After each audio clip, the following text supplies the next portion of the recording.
the chair of the program committee, and I want you to know that today is a historic day for Club 24. To my knowledge, this club for 100 years has held debates when elections come, and we've always been able to have those that we would care to have come and discuss things. And I know for my almost 30 years in this club that I've seen most of those that would want to be the governor and senators and everything else come. We have a little different situation today, and I think it is historic. For the first time we have one of the two that has been invited to come and join with us. We don't think that is going to take away in any bit from this program. I want you to know that the program committee worked very hard to have both of the candidates for Attorney General come. You see cameras around the room, and many of us have been asked what, why, and I don't think that's really necessary at this point. We've drawn the line in the sand. Mr. Stormont and I have talked about this, and at the end of my discussion, the editorializing will be over. And we're going to get right to fact, and we're going to learn an awful lot about this man and why he would like to be the Attorney General in Utah. I'm very thankful that he would come. I appreciate him doing it. There's one other election that we're watching closely, and we've invited those two candidates as well. We would hope that as a result of today and both of those candidates see what's taking place, that they would both be willing to come and join with us in a few weeks. Probably ought to leave that one with that. I'd like to start by just asking if you put your hands up high, how many attorneys do we have in this room? Not me. Okay. Linda, it's really hard to keep our club executive happy. Last week we told the hotel we'd have 85 and we had somewhere less than 70. And this week we said we'd have 70 and we have close to 100. And I'm just not sure what makes Linda happy. So everybody on the way out, be sure to say, hey, way to go, Linda. She wants us to be responsible for the big crowd. I really think you attorneys kind of have your way of keeping in touch with each other. And we think that's great. Probably the answer, though, is that last night as I was speaking with Charles, I said, would you like to bring your wife tomorrow? And he said, I would. And I think the minute Valerie came in, a lot of men in town said, welcome too. and that's probably the reason that a lot of us are here today. There's something in Utah, and maybe some of you know more about it than I do, called the Utah Debate Commission. And some real notables in town on both sides of the aisle put this commission together. And names like Mike Bennett and Howell and others were able to do this. And they went to a lot of candidates and said, let's just go to certain places at certain times. And I'm not exactly sure how that affected us today, but I want to tell you one thing, and that is that I'm going to get to this commission and say, not just this today and this year, but in the future, our club, Club 24, needs to be one of the, if this commission is going to happen, our club needs to be one of those places that you would stage a debate. And there's no reason not to. We could go to our sister Rotary clubs and we could pull a lot of people, and that'd be a great platform for that to happen. And probably leave that one with that. With that, we'll go ahead and start this up. And we do have the opportunity to learn a little bit about both candidates. We're going to start with Mr. Charles Stormont, who's going to tell us a little bit about himself. And then we have a video clip that's been sent by Mr. Reyes' office. The deal was that each one of them would take 4 minutes. And so if the clip goes more than 4 minutes, it's going to be 4 minutes. And we have two lovely timers right here in front with very loud voices, so we'll make it clear when it's time for the 4 minutes to be up. And Charles, would you mind starting and tell us a little bit about yourself, and then we're gonna hit this video and learn a little bit about Mr. Reyes. I probably should have applauded this point for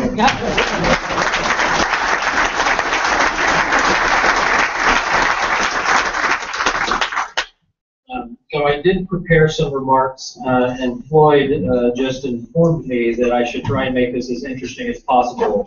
So I will not be reading my prepared remarks, because they were not very interesting. And I should also say, when he offered to, or invited Valerie to join us today, I was really delighted, because I haven't shared a meal with my wife in several days now. The campaign trail can be brutal at times, so I'm actually It's actually nice the kids are in school, and I had a moment to sit next to my wife and talk about what's going on in the world, which was wonderful, and I really appreciate that. I want to thank each of you. I want to thank the Rotary Club 24 for having me today. I'm delighted to be here.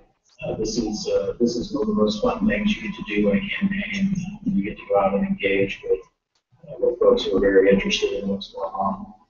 A little bit about me. I have a confession to make. I am not from Utah. I was born in Texas, but I like to tell everybody I got to Utah as quick as I could. When I was 10, I moved from Texas to Virginia. My father passed away when I was young. I went back to work as a computer programmer for the Army in Virginia. And that's where I spent some of my formative years. I ran off to Davidson College for 3 years. I spent a year abroad in Boston at Harvard as a visiting student. At that point in my life, Harvard and Boston felt abroad to me. I had a very nice experience there. I went back to Davidson to graduate with a degree in mathematics and political science. Ran off to the University of Virginia School of Law, where I was a member of Law Review. And then started my practice in Washington, D.C., with a large international firm where I focused on antitrust and patent litigation. That is also where I met my wife. For that I am one of the luckiest people on the planet, because I have no idea what she puts up with all the shenanigans we get into. But we eventually moved to Salt Lake City to be near her family, joined another large international firm, and continued to do antitrust and intellectual property litigation. And 6 years ago, I had an opportunity to join the Attorney General's office. I think one of your members, Brian Farr, had a great vision. He was my division chief and offered me an opportunity to come do work for the Department of Transportation, doing property litigation, property acquisitions for them. It is something that I have come to be incredibly proud of, working as a public servant. I have a wonderful daughter who just turned 6, just started first grade. How many of you have had that moment where you have to look away because you're about to just lose it and your little girl walks off and doesn't need her daddy anymore? What just happened? That was a hard thing this week that we went through. I also have a son who's 3.5. He is a terror in the best sense of the word. And I love being able to tell my children about the projects that I have a hand in building around Utah. Being a public servant is something I am just incredibly proud of. It is part of why I am running. It is also my daughter's fault. I was sitting watching the news one evening as more information was coming out about prior administrations. I found myself thinking, when is somebody going to do something about this? My children were playing, and my daughter looked up, and I don't know if you've ever met a lawyer who likes to ask questions, but I would put any of them against my then 5-year-old daughter, who asked more questions than anybody I have ever met.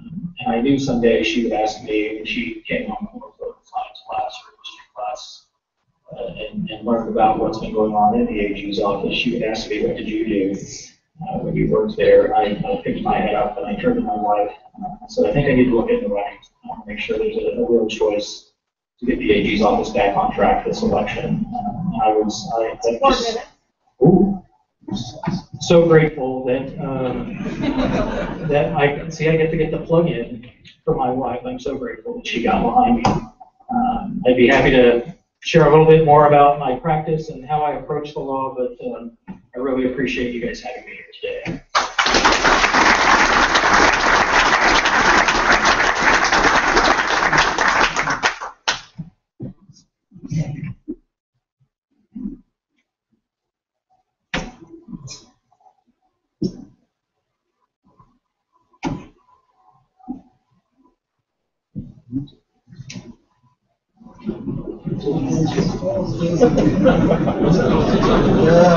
What are you laughing at? Of Salt Lake Rotary Club 20. Let me say before I begin, I haven't slept in 2 nights. So if I look a little bleary-eyed and lack a little bit of the energy I normally have, I apologize. Good afternoon, ladies and gentlemen of Salt Lake Rotary Club 24. My name is Sean Reyes, and I'm proud to serve as your Attorney General here in the state of Utah. I am so sorry I can't be here with you today. I understand very much the long and historic tradition of this club. In fact, it's so impressive to me that here in our fair state, we have the 24th International Rotary Club. I'm also familiar with much of its history, including the service of Richard L. Evans from here in our state as the president of the International Rotary Club. Let me first say, I am extremely sorry that I can't be with you today at this luncheon. I'm in another state for a couple of days, and we weren't able to cancel the different events and policy meetings that we have. While I would love to be here on the campaign trail, the pressures and the demands of the office come first and foremost to me, and it was important that I take care of those issues. But I'm excited about the opportunity to come back another day.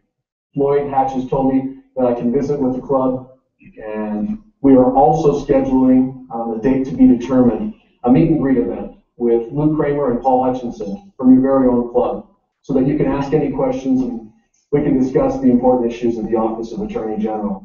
I'd also ask you, if you'd like to learn more about me, to view my website at www.seanreyes.com.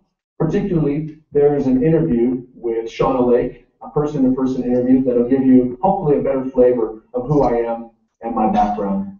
For 14 years, I was at Parsons, Bailey & Latimer, the largest law firm at the time in the state of Utah. As a partner, I tried cases, worked on appeals, and litigated cases at the highest levels.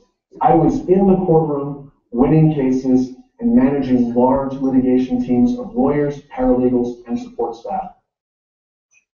In addition, in 2005, I was recognized as the Utah Young Lawyer of the Year. Later, in 2008, I was privileged to represent our state when I was honored by the American Bar Association as the first ever national outstanding young lawyer in the United States. The award not only covered the large and complex cases that I won, but highlighted my service to the community, my leadership and management of large organizations, and most importantly to me, the integrity, professionalism, and honesty that I have built a reputation for amongst my peers in the Utah legal community and across the United States. In addition to that, I've held the highest AV rating from Martindale Hubbell. That is a rating that's given for legal skills and ethics. You can't buy it, and it's done anonymously by your peers, lawyers and judges, who rate you many times without you even realizing or knowing it. I've been proud for most of my career, and then from an early age, to carry an AV preeminent rating. The preeminent means that amongst those who have the highest ratings, I had perfect scores and perfect ratings from my peers. I have been recognized 8 or 9 years in a row by Utah Business Magazine as one of Utah's legal elite.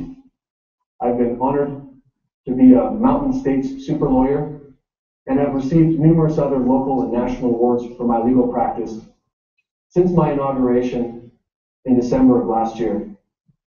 My vision was to return the office to what it should be, a law office focused on excellent legal work and on integrity and transparency. I've spent my entire 17-year legal career here in Utah, representing Utah businesses and Utah clients. I was a partner of the largest law firm in Utah, where I spent many years in the courtroom, winning at the highest level, and leading large litigation teams of lawyers, paralegals, and professionals.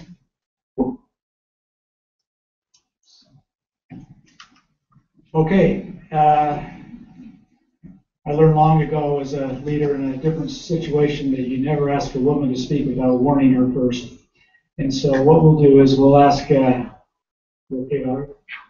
we'll ask Sean first to tackle the first question. Now, we're going to have 4-minute answers. We'll do it 3 minutes instead of 4. And the first is Sean. I'm so sorry, Charles. What is the Attorney General's role? I'm kind of nervous too. What is the Attorney General's role in Utah politics, Utah policy and politics? Following Charles, we'll ask Valerie to take 2 minutes and tell us why Charles would be a great Attorney General. I get to say? No. No rebuttal after your wife. 3 minutes. Thank you. So I do find that introduction presents a little bit of an interesting contrast, and that's me with my adorable daughter watching the Reyes Salt Lake game. If you can get into really knowing questions about Reyes Salt Lake, we have some strong opinions about the team. Policy and politics.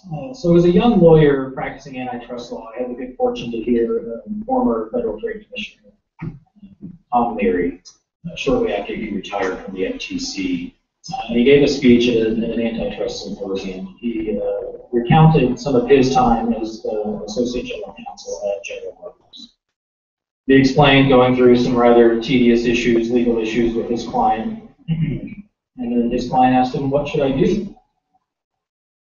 And he paused and he said, "Well, I'm here as a lawyer. I'm not here as a business person. I'm not here as a decision maker. My job as a lawyer is to be a legal advisor. The Utah Constitution sets out that the Attorney General is to be a legal advisor to the state officers, to the governor, lieutenant governor, treasurer, and so on."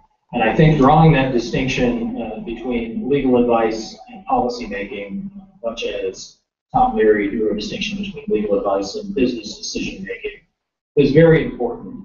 It's something that I've done in my practice, both as a private attorney working with business people and large corporations around America, as well as a public servant for the Attorney General's office. When it comes to policy, when it comes to decision making, my job is to provide solid, sound, thorough legal advice, to present options that are available under the law to my clients, and to allow them to make the ultimate decision when it comes to what policy to pursue or what business decision to make.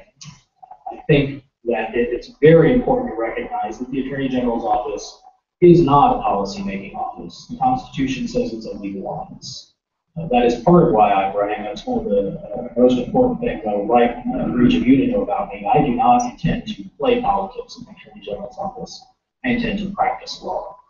I think recognizing the distinction between legal advice and decision-making at policy level is a very important one that we may have lost a little sight of in the AG's office in some recent administrations.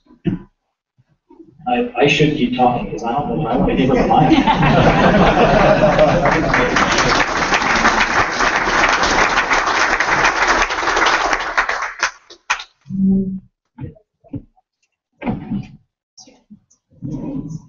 Good afternoon. Thank you so much for having us here today. Lloyd asked me as I showed up to speak, and I'm very excited and proud that I have the opportunity to explain to you why I think Charles should be the next Attorney General of the state of Utah. We have been married for 9 years as of August 13th. We just celebrated our 9th anniversary. And when I said I do, I never imagined that our lives would bring us to this place, that Charles would be running for statewide public office. We are pretty boring. We live pretty ordinary lives, and we are homebodies at heart. But this has been an incredible journey. We've met incredible people, and I could not be more proud that Charles took the step to run for public office. He is a dedicated and principled attorney. He's an incredible father and a wonderful husband. As he mentioned, yesterday was our daughter's first day of school, and she really didn't want her little brother to go with her because he's in an age where he requires a lot of wrangling, and I think she was nervous first day at a new school. She just kind of wanted to be the center of attention. So that meant we both couldn't take her to her first day of school. And when I told Charles this, the look on his face, like I think if he had not been the one to take Claire to school that day, it would have been quite devastating. So Charles took Claire to school. I got to take her today, and I got to pick her up. But I think that just he's a wonderful father, and our kids are incredibly lucky that they have him as a role model. As a father, he's incredibly involved in their lives. And you know, when he mentioned that he wanted to run for Attorney General, I was a little hesitant first because it would be such a change. And but I'd seen how the news and all the things that had affected the AG's office over the last year really affected him. He's proud of the work he does in the Attorney General's office, and he works with a great group of attorneys who are as equally proud of their work. And thank you very much.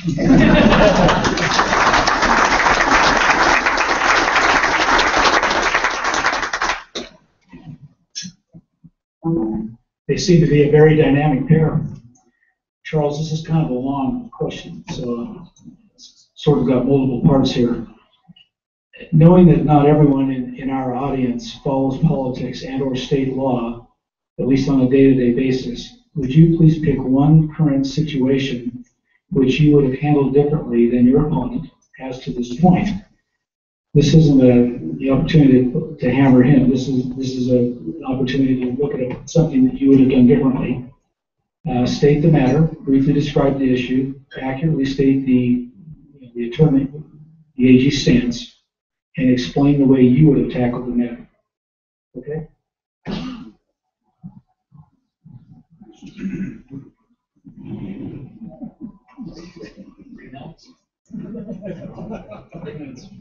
I think many of you have probably heard about the fight in the courts over Utah's same-sex marriage ban, and I've been very clear that that is not a case that I would be spending so many resources on. It has been struck down twice in the courts.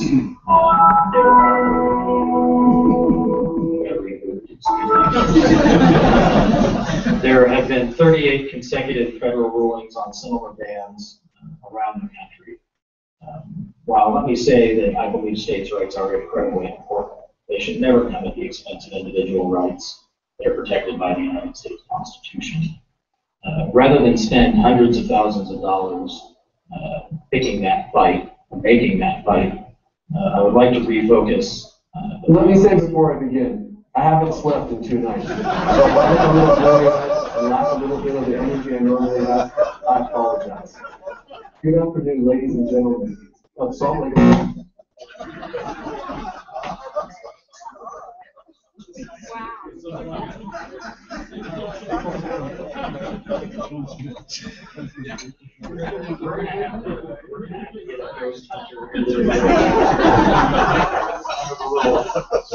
Anybody see that coming? I did not. I would like to refocus our priorities, though, especially when it comes to how we spend our resources and our budget in the AG's office. That case has cost us hundreds of thousands of dollars. It has had tremendous opportunity costs around the office. There are numerous additional cases that have followed as a result. It's eating a lot of time in the office. Currently in the Attorney General's office, some of our child protection attorneys, the attorneys whose job is to make sure that children who are in abusive situations have a way to get out through an appropriate process. Many of those attorneys have double or triple what the American Bar Association recommends in terms of caseload. Rather than talking about protecting children, I would actually like to provide resources to do so. I would like to help those attorneys in the Child Protection Division to provide them more resources. Our criminal appeals section was just provided funding for an additional attorney, but they're still known in the legal circles in Utah as the Criminal Can I Have an Extension Division, because they are also incredibly overwhelmed. The Attorney General's office handles all of the appeals in criminal matters in the state, and we need to provide those attorneys with additional resources. Some of the resources that we could provide are simple tools of the trade. We do not have a document management system in the Attorney General's office. If I have to write a brief on an issue that may have been briefed by somebody else in the office very recently, short of walking around and asking everybody until I find the person who has done it, I don't have the ability to search for that brief. We also don't have document production tools, so if we have to respond to a discovery request, which is what litigation, especially on the civil side, is all about, we have to use, it's almost the old-timey hand crank, bait stand and with a hand stamper. We do have some very basic tools, but not the tools that you find in major law firms around the country and around the world, and even smaller firms here in Utah.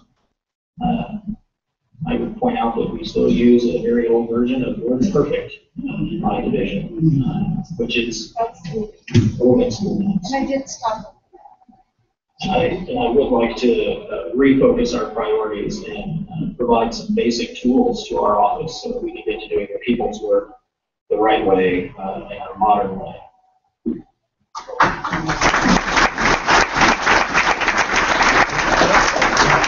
I think we can ask 3 more and still finish on time. This will be a quick question. 3-minute answer.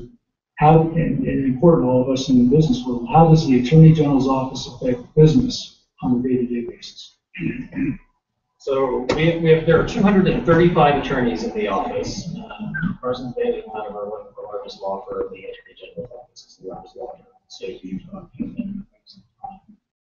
From the Board of Education to the Department of Health to the Department of Transportation, and on and on and on. More than 40 state agencies are represented by attorneys in the Attorney General's office.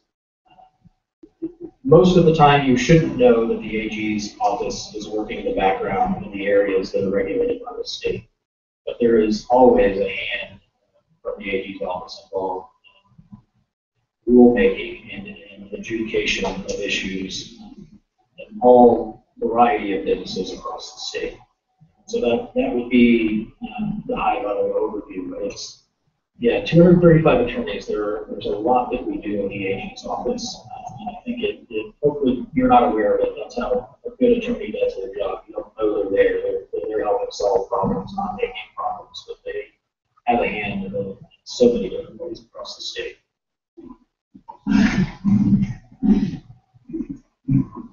We would love to hear your views on immigration and its effect on Utah business.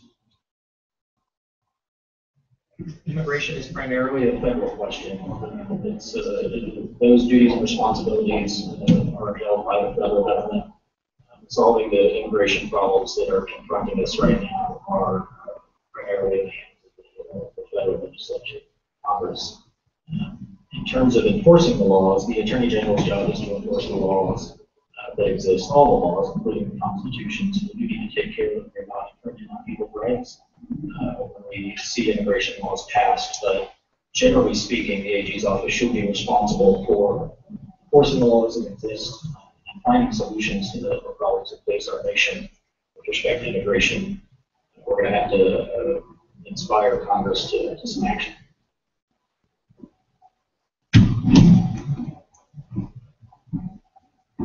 Let's go ahead and then sum things up, and let's do 5 minutes on this one. And this would be, Charles, your summary of where you sit, anything you might want to bring up, as long as it's above board.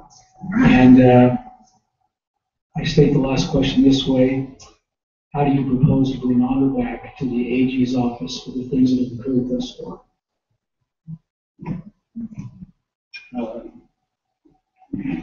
I hope you have heard me talk about getting politics out of the office, making the AG's office into a nonpartisan office. I believe that party affiliation has nothing to do with the practice of law. If you ever hire an attorney, a question I ask you if you ever wondered about their politics when you hired them. I doubt you did. You wanted to know their skills and their qualifications. One of the things I would like to see the Attorney General's office do is lead on government transparency and ethics. That's why I would like to create a state ethics office modeled after what corporations around the world do in their own companies. An independent ethics office that's charged with taking complaints, anonymous or not, from across the state with respect to city, county, and state government. An entity that has the authority to investigate the complaints that it does receive to determine if there are violations of the law, and when there are violations, to pursue prosecutions. But more than reacting to issues and concerns that are raised, I'd like to see the State Ethics Office and the Attorney General's Office begin to be more proactive on government ethics and government transparency. The State Ethics Office would also be charged with training government officials around the state on what their obligations are to keep government open so that we all know what's going on, so that everybody's following the rules and playing by the same.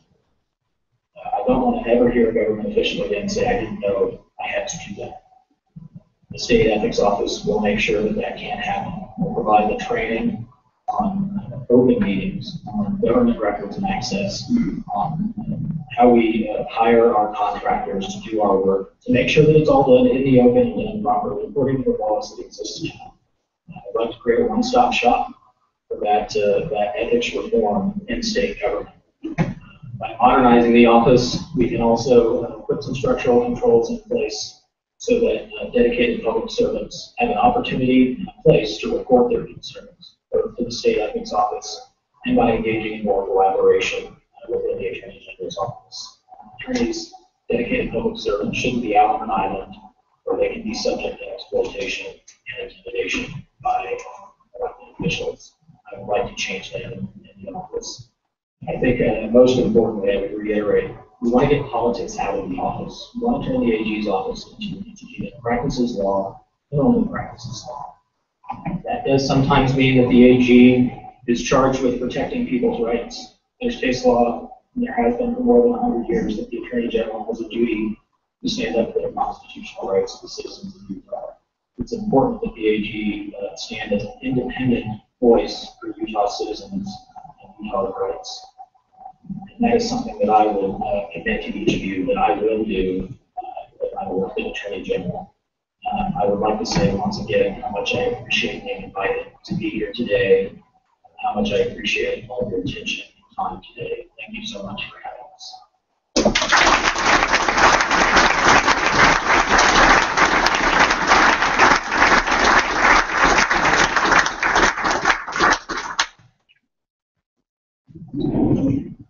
I was just told I've got 30 seconds. I have not been a moderator before, and I would care not to do it again, but I thought that it was important that we create a dignified experience today for especially the Stormonts who are willing to come. And we are very, very thankful for both Valerie and Charles for doing that. I would also like to send a message out. I know that there are great friends of me I love in this audience. And I would like those of you who are friends of me to know that we're going to have the same opportunity for her, whether she can do or not. That's important to the program committee that we inform our Rotarians. And it does not matter which party we are, we do it in a controlled way, and we do it with respect. We are businessmen, and we provide service. It's fun to have these political events. You notice that we have newsmen around the city. I've asked each of them to make sure that Club 24 is not a lightning rod in any way, nor its officers, because that's not our job. The job is to provide service. We're very thankful to be able to do that. On the other hand, it's really nice to be able to have experiences like this so we can go out and be better informed. I guess we started with an editorial comment and we end with one, and I'm thankful for that opportunity to do it. And I thank each of you for being able to serve what you do.